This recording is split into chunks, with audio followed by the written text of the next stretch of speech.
Good morning students, welcome in the class 10th। जो कि आज हम लोग हमारा नया भाग देखने वाले हैं। उसका नाम है ऑक्सीकरण और अपचयन। ऑक्सीकरण और अपचयन के पूर्व हमने पिछले वीडियो में देखा है बेटा रासायनिक अभिक्रियाओं में परिणाम करने वाले घटक, है ना। इसमें हमने इसके पूर्व हमने जो घटक देखे हैं वो आपको याद होगा बेटा। पहला हमने देखा था नेचर ऑफ रिएक्टेंट्स यानी कि अभिकारकों का स्वरूप। दूसरा देखा था अभिकारक कणों का आकार, अभिकारकों की सांद्रता, अभिकारक का तापमान, और पांचवा घटक हमने देखा था बेटा उत्प्रेरक यानी कि कैटलिस्ट। हमने ये पांचों घटक बहुत अच्छे से समझ चुके हैं। अभी हम लोग को इसके बाद ऑक्सीकरण और अपचयन, ये महत्वपूर्ण टॉपिक देखना है। इसके आधार पर परीक्षा में प्रश्न पूछे जाते हैं, है ना। ये अभिक्रियाएं, ये आप लोग को समझनी बहुत ज़रूरी है। ये अभिक्रियाएं आकर आपको वहाँ पे लिखना होता है कि अभिक्रिया कौन सी चीज़ को दर्शा रही है, ये ऑक्सीकरण है या अपचयन है। तो ऑक्सीकरण और अपचयन देखने के समय पे आप लोगों को इसके बारे में संपूर्ण जानकारी होनी बहुत ज़रूरी है ना बेटा। इसलिए हम लोग ऑक्सीकरण और अपचयन को बहुत अच्छे से समझते हैं, ठीक है। ये देखिए आपके सामने कुछ टेक्स्ट मैंने लिख कर रखा है। जैसे कि यहाँ पे हम लोग ऑक्सीकरण देखने जा रहे हैं। ऑक्सीकरण यानी वो क्रिया होती है कि जिस रासायनिक अभिक्रिया में अभिकारी पदार्थ का ऑक्सीजन के साथ संयोग होता है, या जिस रासायनिक अभिक्रिया में अभिकारी पदार्थ से हाइड्रोजन निकल जाती है और उत्पाद प्राप्त होता है, ऐसी अभिक्रियाओं को ऑक्सीकरण कहते हैं। भले ही आप लोग को एक मैंने ये पढ़ के समझाया है तो पहली बार में नहीं समझेगा। ये थोड़ी सी ये अभिक्रिया हम लोग देख लेते हैं, रासायनिक अभिक्रिया, इससे आप लोग को बहुत अच्छे समझ में आ जाएगा। देखिए जैसे यहाँ पे आप लोग को बोला है कि जब ऑक्सीजन के साथ संयोग होता है, मतलब कोई अभिकारी पदार्थ है मैग्नीशियम, है ना, और इसका ऑक्सीजन के साथ संयोग हो रहा है, तो जो उत्पाद निर्माण होगा उसमें ऑक्सीजन को ग्रहण किया जा रहा है ना। मतलब ये अभिकारी पदार्थ में ऑक्सीजन को ग्रहण किया जा रहा है और एक नया उत्पाद मिल रहा है ऑक्सीजन के साथ, जो है MgO, मैग्नीशियम ऑक्साइड। वैसे ही कार्बन और ऑक्सीजन में C+O2 में ऑक्सीजन को यहाँ पे भी ग्रहण किया जा रहा है, यानी कि इसके बाद हम लोग को संयोग मिल रहा है बेटा CO2, है ना। तो जब इस तरह की क्रिया होगी जिसमें ऑक्सीजन को ग्रहण किया जाता मतलब संयोग किया जाता है, उस अभिक्रिया को हम लोग ऑक्सीकरण कहेंगे। और इसमें और एक चीज़ बताई गई है बेटा कि जिस रासायनिक क्रिया में अभिकारी पदार्थ से हाइड्रोजन निकल जाती है, मतलब देखिए अभी कोई अभिकारी पदार्थ हम लोग ये मैग्नीशियम हाइड्राइड, ये एक अभिकारी पदार्थ हम लोग देख लेते हैं। इससे जब हाइड्रोजन जो है वो निकल जाएगा, मतलब दो उत्पाद बनेंगे, मैग्नीशियम और हाइड्रोजन। ये हाइड्रोजन निकल जाएगी, ये हाइड्रोजन गैस बन के निकल जाती है। तो इस क्रिया को, रासायनिक अभिक्रिया को हम लोग ऑक्सीकरण कहेंगे। मतलब ऑक्सीकरण के ही ये दो रूप हैं, जिसमें ऑक्सीजन को ग्रहण किया जाता है उसको भी हम लोग ऑक्सीकरण कहते हैं, और जिसमें हाइड्रोजन को निकाल दिया जाता है उस क्रिया को भी हम लोग ऑक्सीकरण ही कहेंगे। दूसरी अभिक्रिया देखिए बेटा, यहाँ पे CH3 सिंगल बॉन्ड यहाँ पे बनाया गया बेटा। इससे उत्पाद होने वाली जो उत्पाद है वो है CH2 डबल बॉन्ड CH2, यानी कि इसमें भी हाइड्रोजन निकल रहा है ना। तो जिस अभिक्रिया में हाइड्रोजन निकल जाता है उस अभिक्रिया को हम लोग ऑक्सीकरण कहेंगे। यानी कि दोनों क्रियाएं अलग अलग तरीके से दो अलग अलग रासायनिक अभिक्रिया में होती हैं, इसलिए हम लोगों ने जब ऑक्सीकरण की परिभाषा यहाँ पे लिखी तो इन दोनों को अलग अलग लिखा है कि जिस रासायनिक अभिक्रिया में अभिकारी पदार्थ का ऑक्सीजन के साथ संयोग होगा और जिस रासायनिक अभिक्रिया में अभिकारी पदार्थ से हाइड्रोजन निकल जाएगा और उत्पाद होगा, निर्माण होगा, ऐसी अभिक्रियाओं को हम लोग ऑक्सीकरण कहेंगे, ठीक है। तो ये आशा करता हूँ ये ऑक्सीकरण आप लोग को और अच्छे से समझ में आ गया है। अब हम लोग अपचयन की तरफ चलते हैं। अपचयन यानी कि इसके एकदम विरुद्ध क्रिया, है ना। अब देखते हैं, तो जिस रासायनिक अभिक्रिया में अभिकारी पदार्थ हाइड्रोजन ग्रहण करता है, ऑक्सीकरण में हम लोग क्या करते थे, हाइड्रोजन को निकलना पड़ता था ऑक्सीकरण में, लेकिन यहाँ पे क्या हो रहा है, इसके विपरीत हो रहा है, विपरीत क्रिया हो रही है ऑक्सीकरण के विपरीत। मतलब हम अपचयन में हम लोगों को अभिकारी पदार्थ में हाइड्रोजन ग्रहण करना है, या फिर जिस अभिक्रिया में अभिकारी पदार्थ ऑक्सीजन खोकर नए उत्पाद बनाते हैं। देखिए, ऑक्सीकरण में हमने ऑक्सीजन को ग्रहण किया था, है ना, ऑक्सीजन ग्रहण किया। यहाँ पे क्या हो रहा है, जिस रासायनिक अभिक्रिया में अभिकारी पदार्थ ऑक्सीजन खोकर नया उत्पाद बनाता है, मतलब ग्रहण नहीं कर रहे हैं, इसके विपरीत कर रहे हैं हम लोग, उत्पाद मतलब ऑक्सीजन को खो रहे हैं, ऐसी दोनों अभिक्रियाओं को हम लोग अपचयन कहेंगे। ठीक है, अब इसका हम लोग बेटा एक थोड़ा सा उदाहरण भी देख लेते हैं। उदाहरण में आप लोग को बहुत और अच्छे से समझ में आ जाएगा कि इसमें 2 MgO मतलब हम लोग ऑक्सीजन को खो रहे हैं, तो 2 MgO, इसके विपरीत क्रिया हमने इसके पूर्व देखी है ना, यहाँ पे हमने देखी हुई है। तो यहाँ पे Mg और O2 ऐसे दो मतलब उत्पाद बन रहे हैं, यहाँ पे ऑक्सीजन खो रहा है, मतलब खोने की क्रिया हो रही है। उसी तरह से CO2 से कार्बन और ऑक्सीजन दोनों अलग अलग उत्पाद बना रहे हैं, ऑक्सीजन खो रहे हैं। ऐसी क्रिया को हम लोग क्या कहेंगे, अपचयन कहेंगे। क्या कहेंगे, अपचयन। उसी तरह से मैग्नीशियम और हाइड्रोजन, इसमें क्या हो रहा है बेटा, हाइड्रोजन को ग्रहण किया जा रहा है ना, और मैग्नीशियम में जब हाइड्रोजन को ग्रहण किया जाता है तो नया उत्पाद बनता है जिसको हम लोग मैग्नीशियम हाइड्राइड कहते हैं, है ना। उसी तरह से CH2 डबल बॉन्ड CH2 से, मतलब यहाँ पे भी हम लोग हाइड्रोजन को ग्रहण कर रहे हैं, तो हम लोग को यहाँ पे CH3 सिंगल बॉन्ड CH3 मिल रहा है। तो ये दोनों चारों ये अभिक्रियाएं हैं, ये हम लोग को क्या बताती है, अपचयन अभिक्रिया बताती है। अपचयन अभिक्रिया में ऑक्सीजन को खोना हो रहा है और हाइड्रोजन ग्रहण करना हो रहा है। उसी तरह हम लोगों ने अभी थोड़ी देर पहले ऑक्सीकरण देखा था। ऑक्सीकरण में हमने ऑक्सीजन को ग्रहण किया था और हाइड्रोजन को खोना पड़ रहा था, है ना, हाइड्रोजन को निकल जाना पड़ रहा था। तो ये दोनों अलग अलग क्रियाएं हम लोगों ने अभी देखी है ना। अब थोड़ी सी टेक्स्ट बुक की तरफ चलते बेटा। यहाँ पे आप लोग को यही चीज़ बहुत अच्छे से समझा के दी गई है कि जिस रासायनिक अभिक्रिया में अभिकारक पदार्थ का ऑक्सीजन से संयोग होता है, या जिस रासायनिक अभिक्रिया में अभिकारक पदार्थ से हाइड्रोजन निकल जाती है और उत्पाद प्राप्त होता है, ऐसी अभिक्रिया को हम लोग ऑक्सीकरण अभिक्रिया कहेंगे। उसी तरह अगली बार हम लोग को यहाँ पे लिखा हुआ है बेटा कि अपचयन क्या होता है। अपचयन पेज नंबर 43 यानी कि 43 नंबर के पेज पर दिया गया है कि जिस रासायनिक अभिक्रिया में अभिकारी पदार्थ हाइड्रोजन ग्रहण करता है उस अभिक्रिया को अपचयन अभिक्रिया कहते हैं, और उसी प्रकार जिस रासायनिक अभिक्रिया में अभिकारी पदार्थ ऑक्सीजन खोकर नए उत्पाद बनाते हैं वह भी अपचयन अभिक्रिया कहलाती है। जो पदार्थ अपचयन करता है उसे अपचायक कहते हैं, मतलब जो भी पदार्थ इसका अपचयन करेगा उसको हम लोग क्या कहेंगे बेटा, अपचायक कहेंगे। तो जब हाइड्रोजन गैस को काले कॉपर ऑक्साइड पर प्रवाहित किया जाता है तो गुलाबी भूरी कॉपर की परत प्राप्त होती है। मतलब यहाँ पे कॉपर ऑक्साइड के वो हम लोग को हाइड्रोजन के साथ संयोग करना है, इससे हम लोग को भूरी कॉपर की परत यहाँ पे मिलेंगी और पानी यानी कि H2O यहाँ पे हम लोग को मिलने वाला है ना। इसमें ये अभिक्रिया में क्या हो रहा है बेटा, हाइड्रोजन को ग्रहण किया जा रहा है ना। इस हाइड्रोजन को ग्रहण करने वाली क्रिया को हम लोग क्या कहते हैं, अपचयन कहते हैं, है ना। जैसे कि हमने अभी यहाँ पे भी लिखा हुआ है, देखिए ये इसके बाद वाली जो क्रिया है कॉपर ऑक्साइड और हाइड्रोजन, इसको हम लोग ग्रहण कर रहे हैं, इससे हम लोग को कॉपर और H2O मिल रहा है। H2 को ग्रहण करने की क्रिया को हम लोग क्या कहेंगे, अपचयन कहेंगे। अब इसके बाद आ रही है बेटा हमारी अगली अभिक्रिया जिसका नाम है रिडॉक्स अभिक्रिया। तो रिडॉक्स अभिक्रिया में हम लोग को देखना है कि ये रिडॉक्स अभिक्रिया होती क्या है ना। तो देखिए, जिस रासायनिक अभिक्रिया में अपचयन और ऑक्सीकरण दोनों क्रियाएं एक साथ होती है उसे रिडॉक्स अभिक्रिया कहते हैं। मतलब रिडॉक्स अभिक्रिया क्या होगी कि जिस रासायनिक अभिक्रिया में दोनों अपचयन और ऑक्सीकरण दोनों एक साथ होने वाली, तो ये एक साथ कैसे होती हैं, इसके लिए मैंने एक यही वाला उदाहरण लिया है बेटा। जो ऊपर वाला अपचयन वाला जो उदाहरण था ना, यही मैंने रिडॉक्स अभिक्रिया समझाने के लिए आपको एक उदाहरण यहाँ पे दिया है। इसमें कॉपर ऑक्साइड और हाइड्रोजन दोनों को हम लोग मिला रहे थे, इससे आप लोग को कॉपर और H2O मिल रहा था, है ना। इससे मैंने आप लोग को अभी थोड़ी देर पहले बताया कि हाइड्रोजन को ग्रहण किया जा रहा था, इसलिए वो अपचयन हो रहा था, है ना। अब देखिए, कॉपर ऑक्साइड से कॉपर बन रहा है है ना, इसको भी मैंने अपचयन बोला है। ये हमने इस अभिक्रिया में क्या रहा है, इसमें क्या हो रहा है कि ऑक्सीजन को निकाल दिया जा रहा है, ऑक्सीजन को खोना पड़ रहा है।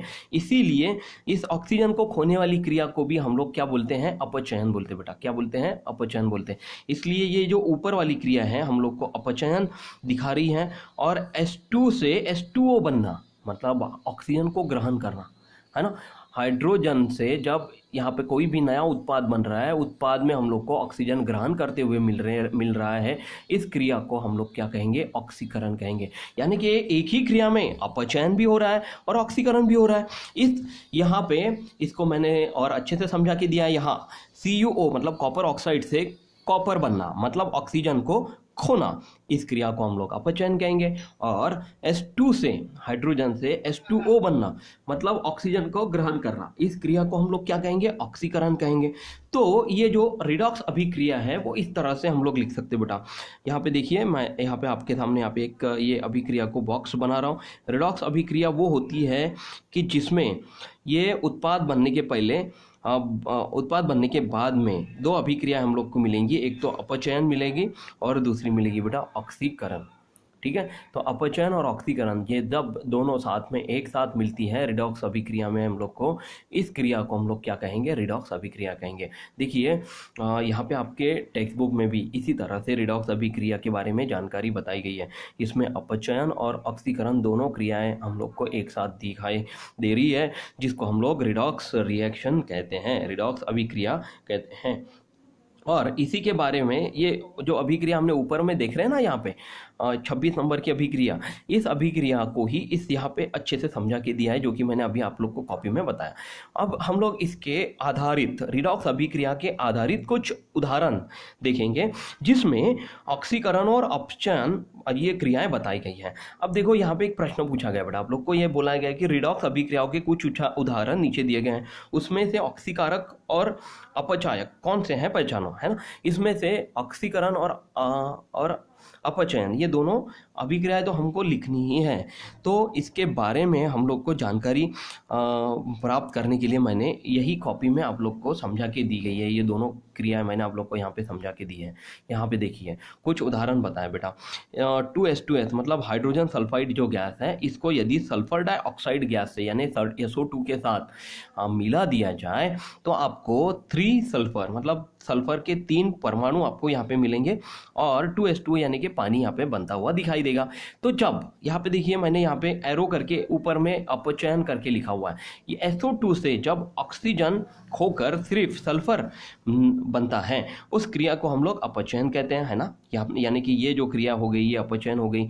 और जब H2S से ऑक्सीजन को मिलाकर पानी बनता है बेटा, है ना, यहाँ पे सल्फर तो खो रहे हैं लेकिन ऑक्सीजन तो इसके साथ ग्रहण किया जा रहा है, तो ऑक्सीजन ग्रहण करने की क्रिया को हम लोग ऑक्सीकरण कहेंगे। समझ में आ रहा बेटा। सिर्फ हम लोग ऑक्सीजन के बारे में ये दोनों क्रियाएं अपचयन और ऑक्सीकरण समझा के मैं आप लोग को समझा के दे रहा हूँ। ऑक्सीजन को छोड़ देना यानी कि खो देना, इसको हम लोग अपचयन कहेंगे। और दूसरे इसमें H2O जब बना है बेटा, सल्फर बना था तो यह अपचयन बना था, ऑक्सीजन को खोकर सल्फर बना था और ऑक्सीजन को ग्रहण करके ये पानी बना हुआ है, तो इसको हम लोग ऑक्सीकरण कहेंगे।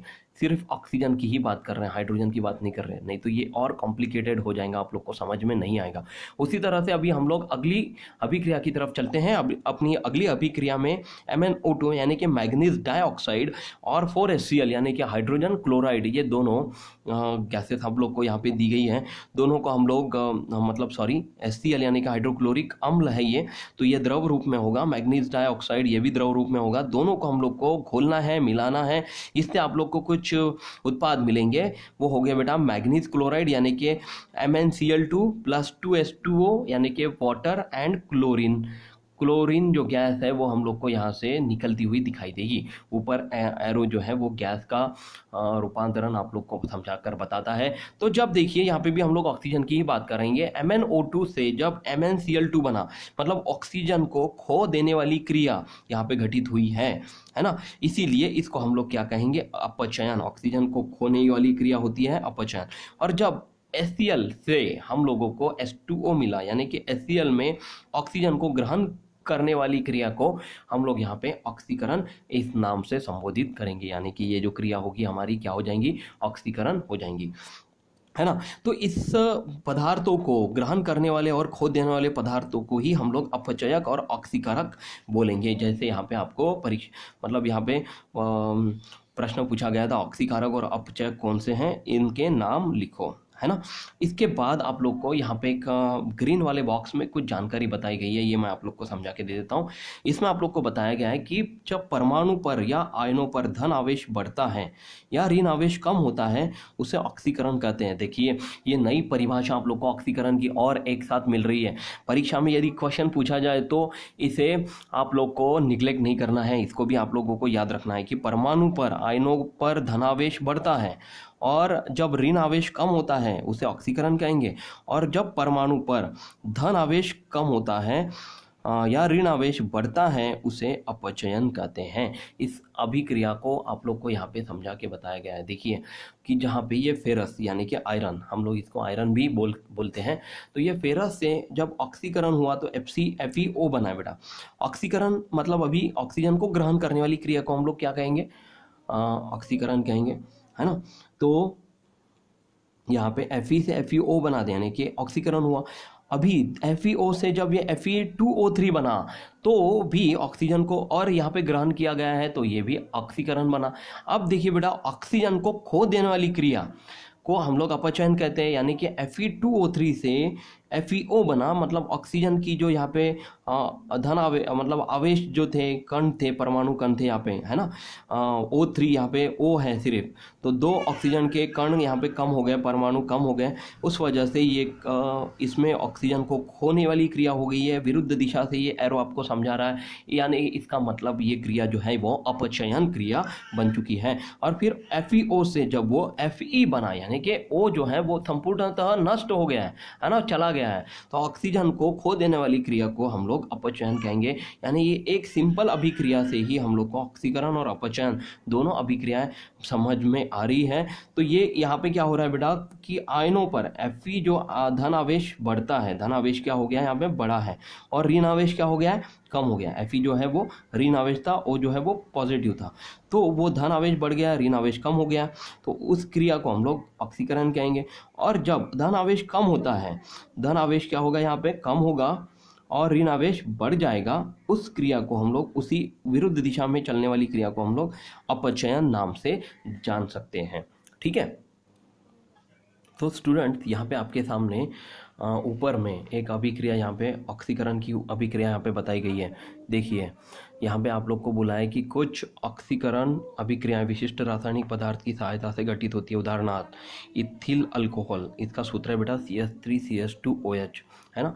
इसको हम लोग C2H5OH भी कहते हैं। जब इसके साथ ऑक्सीकरण होता है, मतलब ऑक्सीजन को ग्रहण किया जाता है, तो ये एसिडिक अम्ल में बदल जाता है। समझ में आ रहा आप लोग को, यहाँ पे +O2 ये समझ के चलिए। और ये अभिक्रिया कब हो रही है, जब इसमें K2Cr2O7, है ना, पोटेशियम नाइट्रेट ये जो है ये हम लोग को इसके साथ लेना है, या H2SO4 या मतलब सल्फ्यूरिक एसिड हम लोग को इसके साथ रखनी है।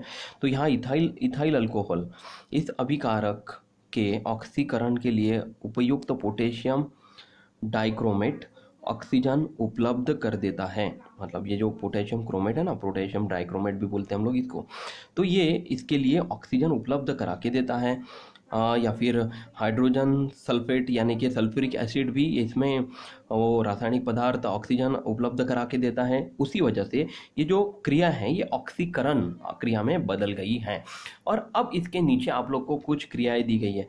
ये क्रियाओं में आप लोग को समझ में आ जाएगा कि ऑक्सीजन जो है वो O2 अणु बनने की क्रिया को हम लोग यहाँ पे ऑक्सीकरण कह रहे हैं, है ना। अभी ऑक्सीकरण जो क्रिया है उसके आधार पर एक और यहाँ पे एक रासायनिक अभिक्रिया आप लोग को यहाँ पे बताई गई है। यहाँ पे देखिए बेटा एक बहुत बड़ी एक अभिक्रिया यहाँ पे दी गई है। ये अभिक्रिया आप लोग लिखने की कोशिश करिएगा। इसमें जो LHS और RHS में दोनों रासायनिक अभिकारी और अभिकारी पदार्थ और उत्पाद दोनों क्या है वो संतुलित है। ये मैंने करके देखिए, ये एकदम संतुलित अभिक्रिया है। इसमें आप लोगों को ये बताया गया है कि ये जो पूरी की पूरी अभिक्रिया है ये ऑक्सीकरण की अभिक्रिया है ना। यहाँ से फिर दूसरे पेज से हमने अपचयन शुरू किया था। ये पार्ट में, ये भाग मैं आखिरी इसलिए ले रहा हूँ कि ये भाग पर आधारित, मतलब अभी थोड़ी देर पहले हमने ये जाना कि ऑक्सीकरण अभिक्रिया का मतलब क्या होता है। ये यहाँ पे देखिए, ये ग्रीन बॉक्स में आप लोग को मैंने अभी यहाँ पे बताया था कि परमाणु पर या आयनों पर धन आवेश बढ़ता है ना, उस क्रिया को हम लोग ऑक्सीकरण कहते हैं। धन आवेश बढ़ता है, यहाँ पे देखिए बेटा, पोटेशियम परमैंगनेट है KMnO4 और फेरस सल्फेट है और H2SO4 है। इससे कुछ नए पदार्थ हम लोग को मिल रहे हैं। कौन से पदार्थ मिल रहे हैं? पोटेशियम सल्फेट मिल रहा है, मैग्नीज सल्फेट मिल रहा है, फेरस सल्फेट मिल रहा है और पानी मिल रहा है ना। तो ये देखिए, ध्यान से देखिए, यहाँ पे 2 KMnO4 था, है ना, तो इसके आयनों में अचानक से परिवर्तन हुआ तो ये K2 बन गया है ना, K2SO4 बन गया। और वैसे ही हम लोग यहाँ पे फेरस जो है इसके भी आयनों में बदल हो गया है, Fe2 बन गया है ना, ये K2 बन गया, ये Fe2 बन गया। तो जब धन आवेश इसमें अपने आप बढ़ जाता है, उत्पाद में कोई नया धनावेश इसमें बढ़ा हुआ हम लोग को यदि दिखेगा, इस क्रिया को हम लोग क्या कहेंगे? ऑक्सीकरण कहेंगे बेटा। देखिए Fe2FeSO4 से हम लोग को Fe2SO4/3 मिल रहा है। इसका मतलब ये आयनिक अभिक्रिया कैसे बनी है? Fe2 प्लस धन SO4 2- से, मतलब ऋण आवेश कम हो रहे हैं ना, ऋण आवेश इसमें कम होंगे तो 2Fe3+ होगा और 3SO4 2- होगा। इस तरह से उपयुक्त रूपांतरण में जो केवल परिवर्तन होता है वह केवल आगे दी गई आयनिक अभिक्रिया से दर्शाया जाता है। केवल आयनिक अभिक्रिया मतलब Fe2+ से हम लोग को जब धन आवेश बढ़ता हुआ नजर आता है, यानी Fe3+ में वो बदल जाता है, यानी फेरस से जब वो फेरिक बन जाता है, इस अभिक्रिया को हम लोग ऑक्सीकरण करेंगे। यहाँ पे देखिए बेटा, ना हम लोग ऑक्सीजन ग्रहण कर रहे थे और ना ही हाइड्रोजन को खोने वाली क्रिया हो रही थी ऑक्सीजन के लिए, ऑक्सीकरण के लिए, है ना, परंतु आयनों की आयन जो है वो धीरे धीरे बढ़ जाने की वजह से, है ना, आयनों की संख्या में धनावेश बढ़ जाने की वजह से ये क्रिया घटित होती है। इस तरह की प्रक्रिया, मतलब प्रक्रिया को, रासायनिक अभिक्रिया को हम लोग ऑक्सीकरण कहेंगे।